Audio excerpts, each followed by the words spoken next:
नहमदुहु व नस्सल्ली अला रसूलिहिल करीम अम्मा बाद फ़अऊज़ु बिल्लाहि मिनश शैतानिर रजीम बिस्मिल्लाहिर रहमानिर रहीम रब्बी इश्रह लि सदरी व यस्सिर लि अमरी वहलुल उक़दतम मिन लिसानी यफ़क़हू क़ौली रब्बी ज़िदनी इल्मा रब्बी यस्सिर व ला तुअस्सिर व तम्मिम बिल खैर व बिका नस्तईन अल्लाहुम्मा फ़क़्हिना फ़िद्दीन अल्लाहुम्मा अरिनल हक़्क़ हक़्क़न वरज़ुक़ना इत्तिबाअहु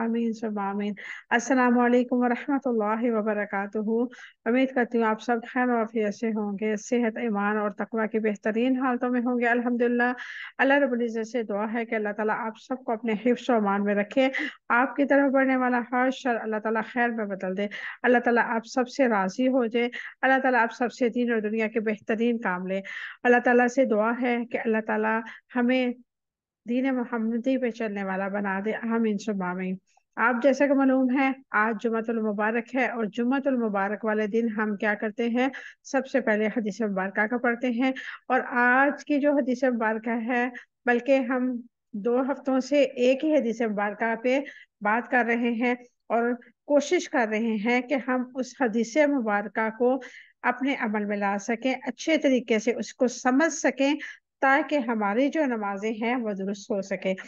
सही बुखारी की हदीस मुबारक है, सल्लू कमा रअयतुमूनी उसल्ली, तो उसी तरीके से नमाज पढ़ा करो जैसे मुझे नमाज पढ़ते हुए देखते हो। ये हदीस मुबारक है। और इस हदीस मुबारक को लेके बहुत सारे लोगों के दिलों में शक व शुबहात हैं कि औरतों की नमाज ऐसे है, मर्दों की वैसे है। जैसे कि अल्लाह के रब्बुल इज्जत के अपने नबी करीम सल्लल्लाहु अलैहि वसल्लम के जरिए खातमुल अंबिया रहमतुल लिल आलमीन और सराजुल मुनीर के जरिए हमें ये बताया कि नमाज वैसे ही पढ़ो जैसे अपने आका को, अपने माबूद को, अपने खालिक के प्यारे को पढ़ते हुए देखते हो। नबी करीम सल्लल्लाहु अलैहि वसल्लम हमारे लिए मिशरे राह है। अल्लाह रब्बुल इज्जत ने नबी करीम सल्लल्लाहु अलैहि वसल्लम की जिंदगी को हमारे लिए बेहतरीन नमूना बनाया। किस लिए? हम उनकी जिंदगी को देखते हुए अपनी जिंदगियों को बेहतर करें, हम अपनी इबादत को बेहतर करें, हम उनकी सुन्नत पे चलते हुए हर वो अमल करें जो अल्लाह के यहाँ मकबूल हो। तो नमाज ऐसा रुकन है जिसके जरिए से हम जो है अपनी नमाज जो ऐसा रुकन है जिसके जरिए अगर हम इसको बेहतर नहीं करते तो हमारी इबादत, हमारी सब कुछ जितनी भी इबादत है वो रायगा जाएंगे जब हमारी नमाज दुरुस्त नहीं होगी। और नमाज ऐसा ऐसा रुकन है जिसके जरिए से हम अपने रब की कुर्बत, अपने रब की तवज्जो, अपने रब की रहमत, अपने रब की मेहरबानी, अपने रब की बरकतें और बहुत सारी नेमतें हासिल कर सकते हैं। और उस नेमतों को, उस रहमतों को, उस बरकतों को हासिल करने के लिए हमें क्या करना होगा? हमें अपनी नमाज को दुरुस्त करना होगा। तो आज हम नमाज कोर्स में उसी सिलसिले में आगे बढ़ेंगे और सीखेंगे कि नमाज की अहमियत इतनी क्यों है, नमाज को इतनी वैल्यू क्यों दी जाती है। ठीक है, आगाज करते हैं। नमाज क्या है? नमाज मारूफ इबादत है। अरबी जबान में नमाज के लिए सलाह का लफ्ज इस्तेमाल होता है जिसके माने दुआ, तस्बीह, रहमत और नमाज के हैं। यानी कि सलाह का जो लफ्ज इस्तेमाल होता है इसमें इसके माने में दुआ भी आती है, तस्बीह भी आती है, रहमत भी है और नमाज भी है। अब ये देखें, ये 4 नाम है और इन चारों नामों को हम नमाज के अंदर इस्तेमाल करते हैं। यानी कि चारों चीजों को हम इस्तेमाल करते हैं। हम दुआ भी मांगते हैं जब हम कहते हैं इय्याक नअबुदु व इय्याक नस्तईन इहदिनस सिरातल मुस्तकीम सिरातल लज़ीना अनअमता अलैहिम गैरिल मग़ज़ूबि अलैहिम वलज़्ज़ालिन। बाद में क्या कहते हैं? आमीन। या अल्लाह तू ये बातें हमारी कबूल कर ले। और जब हम रुकू में जाते हैं सुबहान रब्बियल आला या सुबहान रब्बियल अजीम पढ़ते हैं, तस्बीहात पढ़ते हैं रुकू और सजदे में, ये क्या है? तस्बीह है। और रहमत कैसे मांगते हैं? जैसे हम तशहुद में दुरूद शरीफ पढ़ते हैं तो उसमें क्या है, अल्लाहुम्मा सल्लि अला मुहम्मद व अला आलि मुहम्मद कमा सल्लैता अला इब्राहीम व अला आलि इब्राहीम इन्नका हमीदुम मजीद। अल्लाहुम्मा बारिक अला मुहम्मद व अला आलि मुहम्मद कमा बारकता अला इब्राहीम व अला आलि इब्राहीम इन्नका हमीदुम मजीद। ये तीन चीजें होगी। और नमाज असल में खूबसूरत ही इन चीजों के साथ बनती है। आप अपने अल्फाज पे गौर करेंगे, आप अदायगी को बेहतरीन तरीके से अदा करेंगे, आप तस्बीहात को अच्छे तरीके से पढ़ेंगे, तो अल्लाह रब्बुल इज्जत उस नमाज पे अपनी रहमतों का नज़ूल फरमाएगा। इसकी जमा सलावात है। नमाज में रुकू और सजदे होते हैं। इसकी इब्तदा तकबीर से और इंतहा तस्लीम के साथ होती है, यानी कि अल्लाह अकबर से इब्तदा की जाती है और अस्सलामु अलैकुम व रहमतुल्लाह पे ख़त्म करती है। यानी कि अल्लाह की किबरियाई के साथ हम नमाज शुरू करते हैं। जैसे ही हम हाथ उठाते हैं तो हम क्या कहते हैं, अल्लाह अकबर। और अल्लाह अकबर कहने का मतलब ये होता है कि हमने दुनिया को छोड़ दिया। अपने दोनों हाथ जो है खड़े कर लेते, जैसे किसी पे गन ताल ली जाए, गन पॉइंट पे उसको कहा जाए कि जो कुछ है वो निकालते, तो वो दोनों हाथ ऊपर उठा लेता है कि मैं नहता हूँ, मेरे पास कुछ नहीं है, तो मेरी तलाशी ले लो, मैं बिल्कुल खाली हाथ हूँ। तो हम जब अल्लाह अकबर कहते हैं तो हमारा बेसिकली मतलब ये होता है, हमारी सोच ये होनी चाहिए कि हम अपने रब के दर पे आ गए, हमने अपने आप को बिल्कुल नाहता कर लिया, खाली हाथ, कुछ हमारे दामन में नहीं है सवाए गुनाहों के। ऐ अल्लाह, तेरी खिदमत में हम खड़े हो गए हैं। और जब हम अल्लाह अकबर कहते हैं तो हम अपने हाथों के साथ जब ऐसे हाथ उठा के लहराते हैं और कांधों के तक या कानों की लो तक लेके जाते हैं, तो वो क्या होता है कि हम अपने हाथों से अपनी दुनिया को पीछे छोड़ देते हैं कि अल्लाह, मैंने तेरी खातिर ये सारी दुनिया को छोड़ दिया, अब मैं सिर्फ तेरी हूँ। अब मैं सिर्फ इस जाए नमाज पे तुझसे तेरी बातें करूंगी, तेरी हमदो सना करूंगी, अपने गुनाहों की बात करूंगी, दुनिया की बातें नहीं करूंगी, दुनिया की सोचों को आने नहीं दूंगी। तो जब इंसान सलाम फेरता है तो वो क्या कहता है, एक तरह के अपने आप को सलामती सुकून में ले आता है, और इसलिए वो अस्सलाम वालेकुम रहमतुल्लाह कहता है, ताकि वो जो है उसे महसूस हो कि उसने किसी के साथ कलाम किया। अब जो है वो अपने कलाम को एहतताम की तरफ लेके जा रहा है। अब जो उसने सलाम फेरा है तो इसका मतलब ये है कि कलाम जो है वो कंप्लीट हो गया। अब जो है रुखसत का टाइम है, यानी कि जाए नमाज से उठने का टाइम है या नमाज मुकम्मल कर ली है। इसी तरह अल्लाह रब्बुल इज्जत से जब हम कलाम होते हैं तो सबसे अहम जो बात होती है वो ये होती है कि हमने अपने रब से कहना क्या है। हमने रटी रटाई नमाज याद की हुई है, अल्लाह अकबर कहते हैं सुभानक अल्लाहुम्मा बिहम्दिका, और तेजी के साथ इतनी स्पीड के साथ पढ़ते हैं।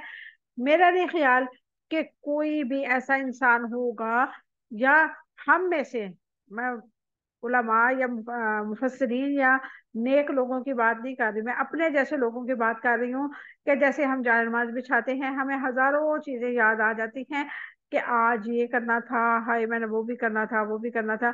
और हमारी जुबान जो होती है मुसलसल हिल रही होती है, मुसलसल पढ़ रही होती है। वो क्या पढ़ रही है हमें नहीं लगता, हम ऐसे ही रट्टा लगाया हुआ है। सुभान अल्लाह से शुरू करते हैं, कोई भी सूरत जुबान पे जो चढ़ी उसको अदा किया, रुकू पे गए सुभान रब्बियल अज़ीम, सुभान रब्बियल अज़ीम, समी अल्लाहु लिमन हमिदा, और स्पीड के साथ इस तरह पढ़ते हैं। अब मुझे ये कोई बताए कि आया ऐसी नमाज हमारी कबूल होगी? दुनिया जहान को इज्जतें देने वाला, दौलतें देने वाला, रहमतें देने वाला, नवाजने वाला, हर किस्म की मुश्किल आसान करने वाले के दरबार पे खड़े होके हम क्या करते हैं कि हम जो उससे मांग रहे हैं हमें खुद उन अल्फाज की समझ नहीं आ रही। हम इतनी तेजी के साथ रटे रटाए जुमले ऐसे करते हैं कि एक फर्ज है सर से उतारना है, फौरन उतारो और जो दुनिया के काम बाकी रह गए हैं उनमें लग जाओ।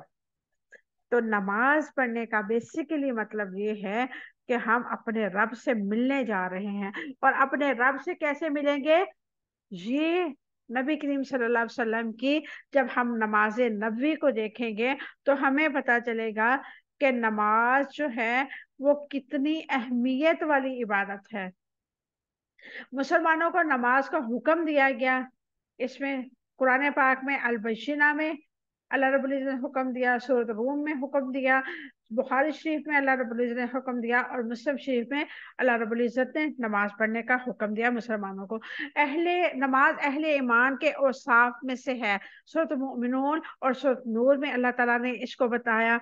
नमाज क्या है? ये सारे यानी कि आयात मुबारका जो है, अल कबूत 45, अंबिया 73, अल बकरा 238, 433 नंबर आयत पे, अल अहजाब आयत नंबर 32, बुखारी शरीफ 109050, मुस्लिम 1570, अबू दाऊद 594। ये इतनी जो जितने भी मैंने आपको हवाले बताए हैं, ये इन मकामात पे अल्लाह रब्बुल इज्जत ने हमें नमाज का हुक्म दिया। और नमाज जो है फर्ज है। ये नहीं है कि हम बीमार हैं, हम कुछ कर रहे हैं तो हम कहें कि कोई बात नहीं है, नमाज छोड़ देते हैं, बाद में कज़ा पढ़ लेंगे। अक्सर खवातीन क्या करती हैं कि कहीं गई हैं, रास्ते में अगर गुंजाइश निकलती भी है तो क्या कहते हैं, चले कोई बात नहीं, शादी पे आए हैं, फंक्शन पे आए हैं, अब मेकअप किया हुआ है, वजू करेंगे तो मेकअप उतर जाएगा, कोई नहीं, नमाज कज़ा करके पढ़ लेती हैं। नमाज कज़ा का तो सवाल ही पैदा नहीं होता। जो चीज फर्ज है और वो फर्ज उसी टाइम कबूल होगा जब हम वक्त पर पढ़ेंगे। ये बात हमेशा याद रखें। नमाज फर्ज है तो मतलब फर्ज है। हर काम छूट सकता है, नमाज नहीं छोड़ी जा सकती। नमाज गुनाहों को झाड़ती है। सही तरगीब हदीस नंबर 212, अहमद 21889। नमाज की फजीलत क्या है? नमाज जो है वो गुनाहों को मिटा देती है। मुस्लिम ने इसको रवायत किया। नमाज पिछले गुनाहों का कफारा बन जाती है। मुस्लिम ने इसको, और मुस्लिम और बुखारी दोनों ने रवायत किया। गुनाहों की आग आग जो होती है नमाज के जरिए बुझती है। सही तरगीब ने इसको नकल किया। नमाज से गुनाह सर से ऐसे गिर जाते हैं। सही तरगीब ने इसको नकल किया। नमाज दर्जात बुलंद करती है। मुस्लिम और तिर्मिजी ने इसको नकल किया। रसूलुल्लाह सल्लल्लाहु अलैहि वसल्लम ने फरमाया कि नमाज जो है मेरी आंखों की ठंडक है। नसाई में इसको नकल किया। ये बुखारी शरीफ में भी रवायत है, मुस्लिम में भी है। क़यामत के दिन सबसे पहले नमाज का हिसाब होगा। अल्लाह अकबर। अब ये सोचने वाली बात है, अगर हम नमाज नबी करीम सल्लल्लाहु अलैहि वसल्लम के तरीके से नहीं पढ़ेंगे तो हम कैसे नमाज का हिसाब दे सकेंगे? कैसे हमें पता चलेगा कि हमारी नमाज जो थी वो दुरुस्त है? हमने नबी करीम सल्लल्लाहु अलैहि वसल्लम की सुन्नत को देखते हुए, उनकी हदीस मुबारका को नकल करते हुए उसके मुताबिक नमाज पढ़ी है। नमाज की पाबंदी करने वाला शुहदा के साथ होगा। सही तरगीब में इसने इसको नकल किया है। नमाजी के लिए फरिश्ते दुआ करते हैं। बुखारी ने इसको नकल किया है। क्या आप नहीं चाहते कि आपका नाम शहीदों में और आपके लिए फरिश्ते दुआ गो हो? हर किसी का चाहता है। लेकिन हम क्या करते हैं, हम चाहते हैं कि हम नमाज भी ना पढ़े और अल्लाह के नेक बंदे भी बने रहे। लोग हमें कहें कि बहुत नेक बंदा है, इसकी तो इतनी आदत अच्छी है। जरूरत नहीं बंदा नमाज पढ़ता हो तो वही नेक होता है। बहुत सारे लोग ऐसे भी होते हैं कि जो नमाज नहीं भी पढ़ते लेकिन वो अखलाक वाले होते हैं। उनकी अखलाक की तो क्या ही बात है। तो ऐसे में अल्लाह रब्बुल इज्जत क्या फरमाता है कि ऐसे लोगों को दुनिया में तो इज्जत मिलेगी, लेकिन आखिरत में नमाज का सवाल जरूर होगा। फजर और असर की नमाज पढ़ने वाला दोजख में नहीं जाएगा। अल्लाह अकबर। सही मुस्लिम ने इसको रवायत किया है। और ये जितने भी आपके सामने हदीसें मुबारका हैं, ये बिल्कुल सही सनद के साथ हैं। ये मत समझिएगा कि शायद इसमें कुछ ज़ईफ रवायात भी होंगी, ऐसा हर किस नहीं है। ये मुकम्मल हदीसें जो हैं सही सनद के साथ हैं और इसमें 1% भी डाउट वाली बात नहीं है।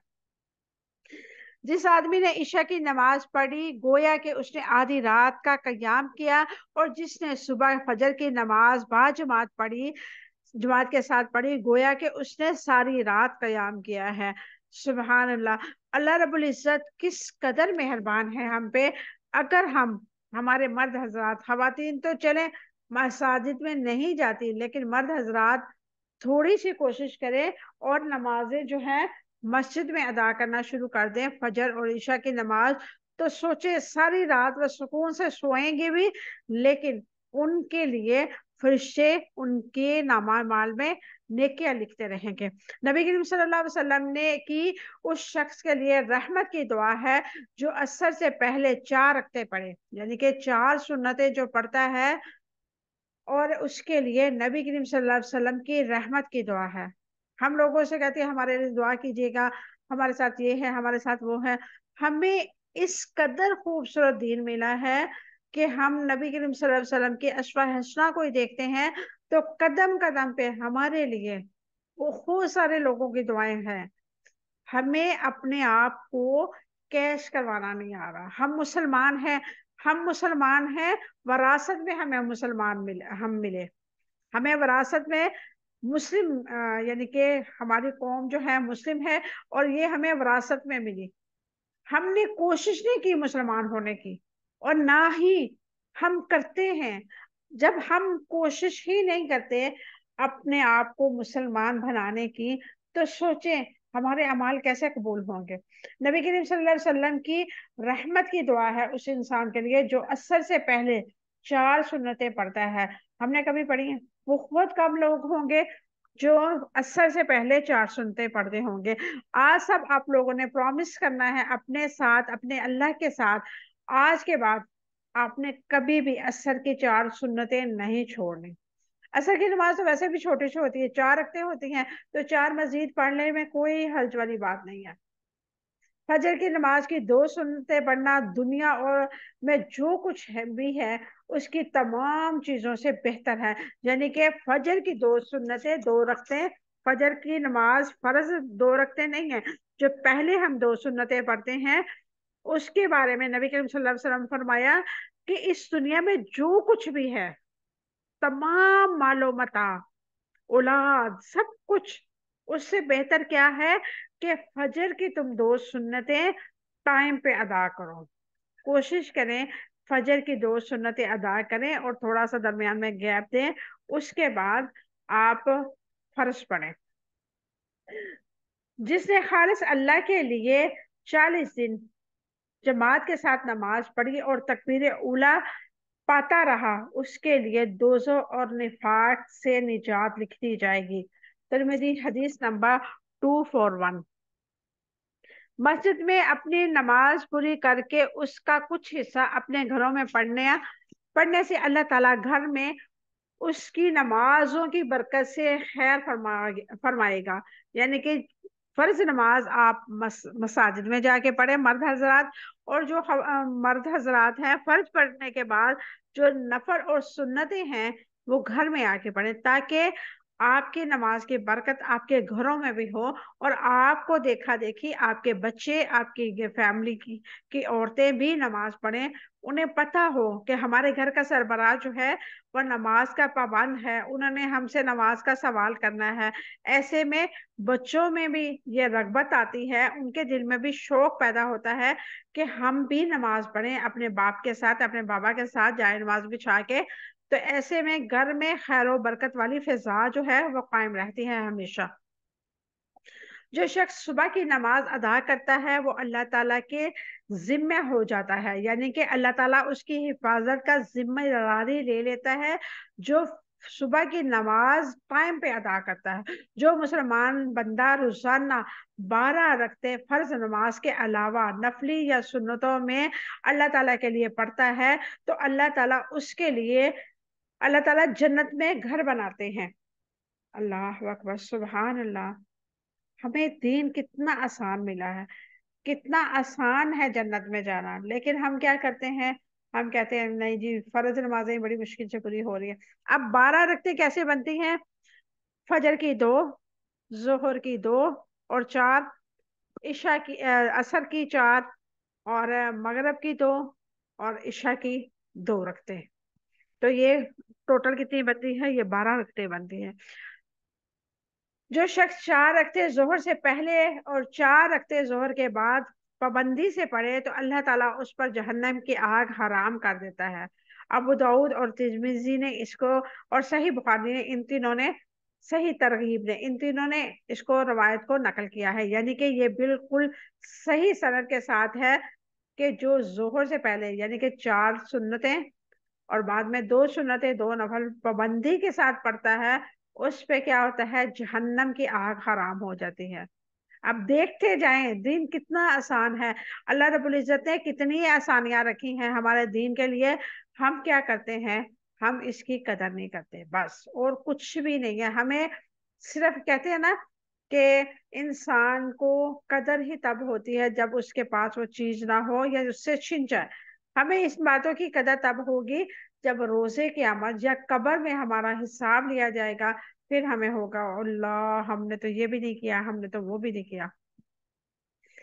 जो बंदा भी अल्लाह ताला के लिए सजदा करता है, अल्लाह ताला उसकी वजह से उस एक नेकी लिख देता है और एक गुनाह माफ कर देता है और एक दर्जा बुलंद कर देता है। सही अत-तरगीब हदीस नंबर 386।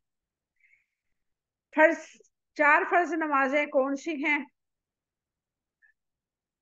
5 फर्ज नमाजें कौन सी हैं? फजर, जोहर, असर, मगरिब और इशा। नमाजों में रक्तों की तादाद क्या है? फजर में 2 सुन्नतें मुअक्किदा और 2 फर्ज। जोहर में 4 सुन्नतें मुअक्किदा। मुअक्किदा उसको कहते हैं जो नबी करीम सल्लल्लाहु अलैहि वसल्लम से साबित है और नबी करीम सल्लल्लाहु अलैहि वसल्लम ने मुसलसल उसको अदा किया, छोड़ी नहीं है। 4 फर्ज, 2 या 4 सुन्नतें मुअक्किदा, 2 2 करके पढ़ ले या 4 इकट्ठी पढ़ ले। असर में 4 सुन्नतें और 4 फर्ज। मगरिब में 3 फर्ज, 2 सुन्नतें मुअक्किदा। इशा में 4 फर्ज, 2 सुन्नतें मुअक्किदा और वितर। 3 वितर होते हैं, 3 पढ़ लें, 1 पढ़ लें, अल्लाह ताला कबूल करने वाला है। सुनन मुअक्किदा से क्या मुराद है? सुनन मुअक्किदा को सुनन रवातब कहते हैं, यानी कि नबी करीम सल्लल्लाहु अलैहि वसल्लम से मंसूब हो और नबी करीम सल्लल्लाहु अलैहि वसल्लम ने उनको हमेशा अदा किया हो। फजर नमाज की अदायगी में क्या खुसूसी तरीका कार मिलता है? तवील नहीं पढ़नी चाहिए क्या? पहली रकत में नबी करीम सल्लल्लाहु अलैहि वसल्लम से जो मसनून तरीका हमें मिलता है फजर की रकतों के बारे में, 2 सुन्नतें जो फजर की पहली होती हैं, पहली रकत में सूरत काफिरून और दूसरी रकत में सूरत इखलास पढ़नी चाहिए। इसको मुस्लिम ने रवायत किया है। अगर फर्ज की सुन्नतें बाजमात से पहले ना पढ़ सके तो तुलुए आफ्ताब से पहले पढ़ लें, यानी कि फर्ज नमाज अदा करने के बाद आप जो है 2 सुन्नतें पढ़ सकते हैं। अगर तुलुए आफ्ताब तक ना पढ़ी जा सके तो तुलुए आफ्ताब के बाद पढ़ ले। तिरमिजी ने इसको रवायत किया है। ये थी आज की हमारी नमाज के बारे में कुछ हदीस मुबारक, और इंशाल्लाह नेक्स्ट जो होगा संडे, सैटरडे, फ्राइडे सॉरी, उस टाइम हम मजीद कुछ जानेंगे और हम इंशाल्लाह यहीं से आगाज करेंगे। अब अपने रूटीन के लेसन की तरफ चलते हैं। अल्लाह तबारक व तआला से दुआ है कि अल्लाह ताला हमें इल्म नाफी अता फरमाए और अल्लाह रब्बुल इज्जत हमें हर उस अमल करने की तौफीक दे जो नबी करीम सल्लल्लाहु अलैहि वसल्लम से साबित है, और हर उस अमल से बचा दे जो नबी करीम सल्लल्लाहु अलैहि वसल्लम की नबूवत की मोहर जिस पे नहीं लगी हुई। आज की आयत मुबारक जो है काफी तवील है, इसलिए हमने सोचा कि इसका एक हिस्सा जो है हम पढ़ लेते हैं, यानी कि 2 लाइनें फर्स्ट वाली, और बाकी जो है इंशाल्लाह इंशाल्लाह अल्लाह ने जिंदगी दी, अल्लाह ने वक़्त में बरकत डाली तो कल इंशाल्लाह देखेंगे। ये ऐसे मसाइल हैं कि बड़ी बारीकी के साथ और बड़ी तवज्जो के साथ पढ़ने और सुनने वाले हैं, इसलिए आज सिर्फ हम इंशाल्लाह 2 लाइनें फर्स्ट वाली देखेंगे। बाकी आयत मुबारक इंशाल्लाह हम कल देखेंगे, क्योंकि अभी टाइम हमारे पास बहुत कम है। औज़ुबिल्लाहिमिनश्शैतानिर्रजीम बिस्मिल्लाहिर्रहमानिर्रहीम। वल वालिदातु और माए युर्दिअना दूध पिलाएं, वो दूध पिलाएं औलादहुन्ना अपनी औलाद को हौलैनी 2 साल कामिलैनी पूरे 2 साल लिमन उसके लिए जो लिमन आवादा अरादा रखते हैं ऐ ये कि युतिम्मा वो पूरा करें रज़ा रज़ात दूध पिलाने की मुद्दत को वअलल और ऊपर मौलूदी बच्चा है लहू जिसका रिस्क हुन्ना खाना है उसका माओ का यानी कि वह किस्वत हुन्ना कपड़ा उनका बिल मारूफ मारूफ के मुताबिक। यहाँ तक आज हम इंशाल्लाह पढ़ेंगे, बाकी इंशाल्लाह हम नेक्स्ट सैटरडे वाले दिन इंशाल्लाह पढ़ेंगे। वल वालिदातु और माए वाओ लाम दाल इसका रूट वर्ड है। युर्दिअना वो दूध पिलाएं, रा द्वाद ऐन इसका रूट वर्ड है। औलादहुन्ना अपनी औलाद को, वाओ लाम दाल इसका रूट वर्ड है। हौलैनी 2 साल, हा वाओ लाम इसका रूट वर्ड है। कामिलैनी पूरे 2 साल, काफ मीम लाम इसका रूट वर्ड है। अरादा अरादा रखे, रा वाओ दाल इसका रूट वर्ड है। युतिम्मा वो पूरा करे, तामीमीम इसका रूट वर्ड है। रदवाअता रजात दूध पिलाने की मुद्दत को, रा द्वाद ऐन इसका रूट वर्ड है। मौलूदी बच्चा है, वाओ लाम दाल इसका रूट वर्ड है। रिस्क हुन्ना खाना है इन माओ का, रा जा काफ इसका रूट वर्ड है। वह किस्वत हुन्ना और कपड़ा है इनका, काफ सीन वाओ इसका रूट वर्ड है। ये थे आज के हमारे रूट वर्ड और हम इसके मुख्तसर से तफसील देखते हैं। हमारे पास टाइम कम है, जितनी पढ़ी जाएगी इंशाल्लाह आज हम पढ़ेंगे, बाकी हिस्सा जो होगा फिर हम इंशाल्लाह इंशाल्लाह उसको कल देखेंगे। वल्वालिदातु युर्दिअना औलादहुन्ना हौलैनि कामिलैनि लिमन अराद अन युतिम्मा रज़ाअ वअलल मौलूद लहू रिज़्कुहुन्ना व किस्वतुहुन्ना बिलमारूफ और माएँ अपनी औलाद को पूरे 2 साल दूध पिलाएं, ये उनके लिए है जो इरादा रखते हैं कि रज़ात की मुद्दत को पूरा करें और बाप के जिम्मे उन औरतों को मारूफ के मुताबिक खाना और कपड़ा देना है। वलवालिदातु युर्दिअना औलादहुन्ना हौलैनि कामिलैनि लिमन अराद अन युतिम्मा रज़ाअ और माएँ अपनी औलाद को पूरे 2 साल दूध पिलाएं, ये उनके लिए है जो इरादा रखते हैं कि रज़ात की मुद्दत को पूरा करें। इसकी क्या वजाहत है? वल वालिदातु युर्दिअना औलादहुन्ना और माएँ अपनी औलाद को दूध पिलाएं अल्लाह ताला का हुक्म है, अमर है। इससे मालूम हुआ कि बच्चों को दूध पिलाना माँ पर फर्ज है, खुसूसन जब बच्चा उसके अलावा किसी दूसरी औरत का दूध पीने को तैयार ना हो। हामिलैनी कामिलैनी हौलैनी कामिलैनी पूरे 2 साल। हौल का लफ्ज साल या साल से बड़ा हिस्से के लिए बोला जाता है, इसलिए फरमाया कामिलैनी पूरे 2 साल। बच्चा इंसान दूध इंसान की पहली खुराक है जिससे बच्चे के होंठ आशना होते हैं। ये पहली खुराक है जो तवील रहमो दम में बेशर हिस्सा लेती है और अगर उसे ज्यादा अरसे तक जारी रखा जाए तो बाज अज़ा नशर मांस बिल्कुल रुक जाती है और बच्चा बावजूद बढ़ने के और बड़े होने के कमजोर रहता है और नातवा रहेगा। यानी कि अल्लाह रब्बुल इज्जत ने एक लिमिट करार की है कि आप अपने बच्चे को सिर्फ 2 साल दूध पिलाएं। 2 साल से पहले भी अगर आप छुड़वाना चाहें तो छुड़वा सकते हैं, लेकिन आखिरी हद जो है वो क्या है? 2 साल। इसके बाद जो है वो रूटीन की खुराक, क्योंकि 2 साल के अंदर बच्चे के दांत भी आ जाते हैं, बच्चा माशाल्लाह समझदार हो जाता है, बोलने के लायक हो जाता है, बच्चा खाने पीने वाला बन जाता है। तो इसलिए 2 साल के बाद अपने बच्चे को रूटीन की खुराक यानी कि कैलोरीज वगैरह, प्रोटीन, कैल्शियम वगैरह सब कुछ देना शुरू करें। वैसे तो आजकल की माएँ जो हैं वो बड़ी ज़हीन है माशाल्लाह, अभी से वो 3 माह के बाद ही वो सिरिलैक वगैरह इस तरह की चीजें देने शुरू हो जाती है, साथ ही स्टार्ट कर देती हैं ताकि बच्चा साथ साथ जो है उनको कैलोरीज जो उनको चाहिए वो मिलती रहे। लेकिन 2 साल के बाद माँ का दूध बिल्कुल छुड़ाने का हुक्म है, इसमें इजाफत नहीं हम कर सकते क्योंकि ये हद है। 2 साल की मियाद जो है ये हद है। इससे बढ़ के हम अपने बच्चे को दूध नहीं पिला सकते। यही वजह है कि हवानात भी 2 साल से ज्यादा बच्चों को दूध नहीं पिलाते।